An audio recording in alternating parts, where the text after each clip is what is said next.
Ano mensahe ang kailangan marinig ng mga air sign nowadays within 1 week from now?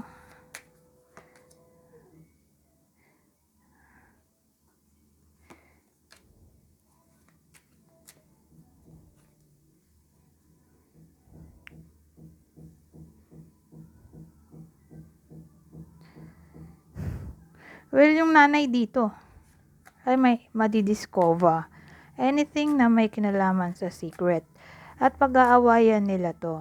So again, nanay lang yung makakatuklas. So babae lang yung bida dito, babaeng air sign, nanay na siya ha. Ewan ko ano ba yan, na parang matutuklasan niya na pwede mag-cause ng away. Ano kaya yon?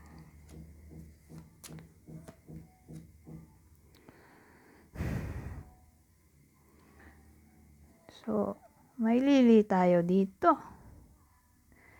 lily at star. Ano yun? Para pag-aawayan.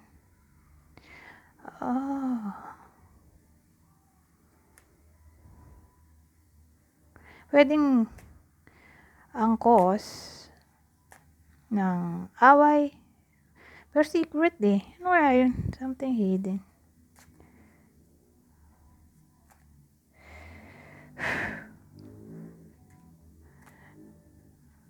Hindi ko maintindihan, sakit ng ulo ko. Ano yung mag-aawayan nito? Secret.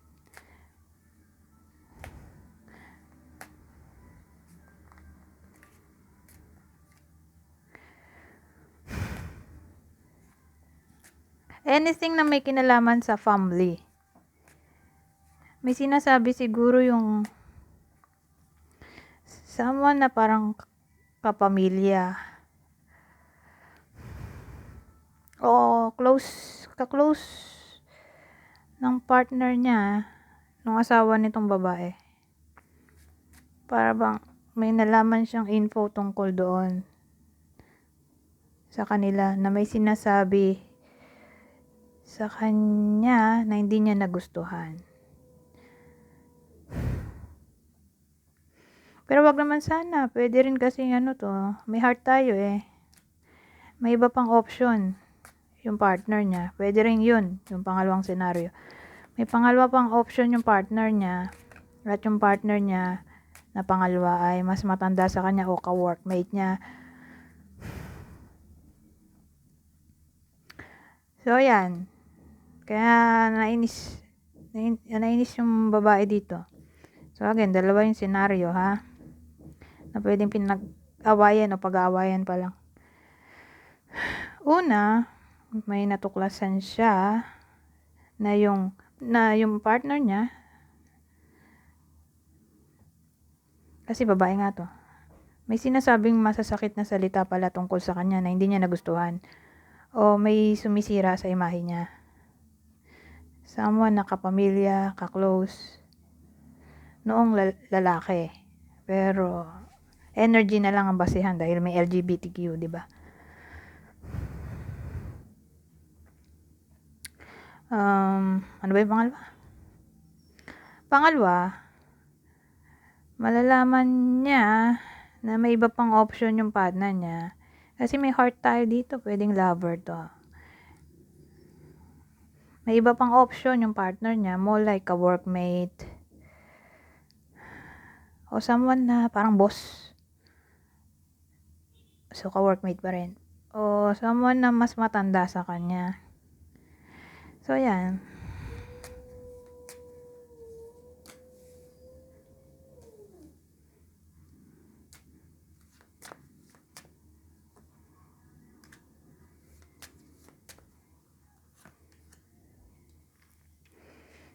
Wow, ito maganda. Magkakapera daw yung iba sa inyo. O ewan ko, may ma-achieve na something o magiging victorious, successful. magiging somewhat lucky o happy. So, sabihin natin may iba sa inyo naghihintay ng renewal of something. So, work. Pwede rin ganun. Ma-renew siya sa work. Pwede rin. Ma-renew ang loan. Pwede rin. Na para bang magsasaya.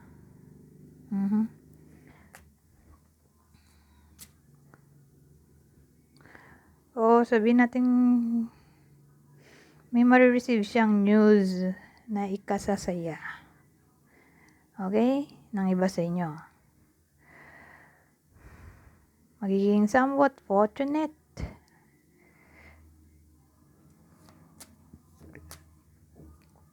So, wala nang clarification dyan. Wala namang ibang tao. Ay, dito pala. Sino yung possible partner dito? O other option? Kalimutan ko sabihin. Cancer, Aquarius. So, yan yung possible kabit noong nanay. Ay, kabit nung nanay. Kabit ng asawa nung nanay. Ito, wala namang iba. So, punta na tayo dito. Oh, ano to? Hindi tayo gagamit ng clarifier. Hindi, marami namang to. Possible meaning. Doon muna tayo sa negative, bago positive. Sa negative, eto na naman yung cheating eh. Pero this time, may kinalaman sa long distance. Doon sa kanina, walang sinabi kung long distance o short distance. Where this time, may clue na long distance o pwede rin foreigner to.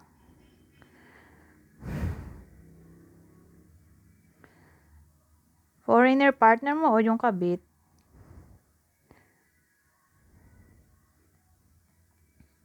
May kachat na iba o.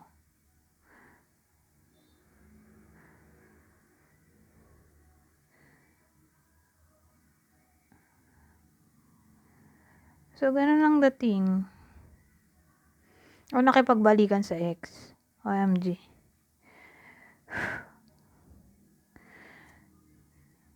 So, ang nanganganib lang dito ay nasa long distance relationship.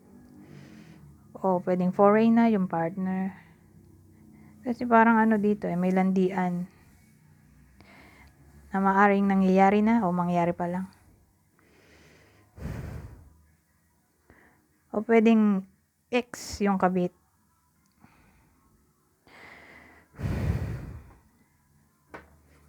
So, sinong tatamaan ng reading na to?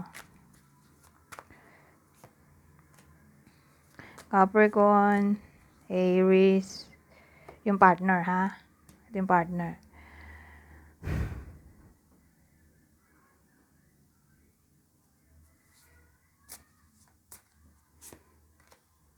Morning affirmations. Say positive affirmations each morning to open the gates of manifestation. Mas maganda daw sabihin ang affirmation tuwing umaga. Okay? Para mas lalo daw mapabilis ma-manifest kung ano man yung gusto nyong i-manifest. Okay? So, sabihin nyo sa umaga, tuwing umaga, pag na-relax kayo mula sa pagkakatulog, ang kung ano man ang gusto nyong i-manifest para mas mabilis mangyari. Father healing. Your personal power increases as you give any father related issues to heaven. So anything na may kinalaman sa father o father,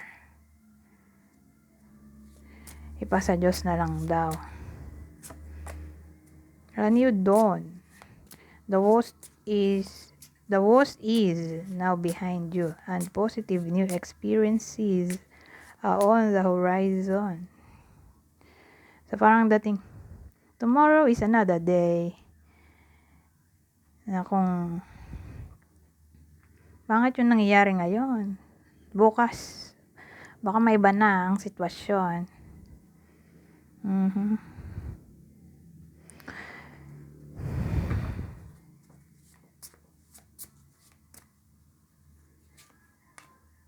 Helpful person. Someone wants to help you. Think of whom that might be and initiate contact. May mga tao daw na gustong tumulong sa iyo. Ngayon, kung problemado ka, may tutulong sa iyo. At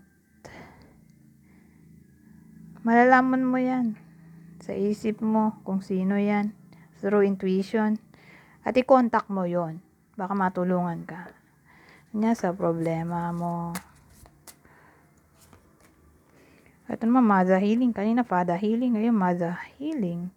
As your feelings toward your mother heal, your desires manifest more rapidly and accurately.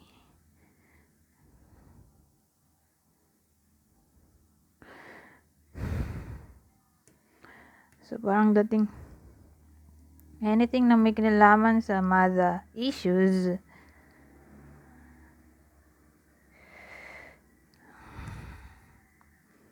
ay kailangan na ng healing para mas mapabilis daw ang manifestation. Nang kung ano mang dinidesire ng iba sa inyo. 1, 2, 3, 4, 5. Anyways, hanggang dito na lang. Goodbye. For now.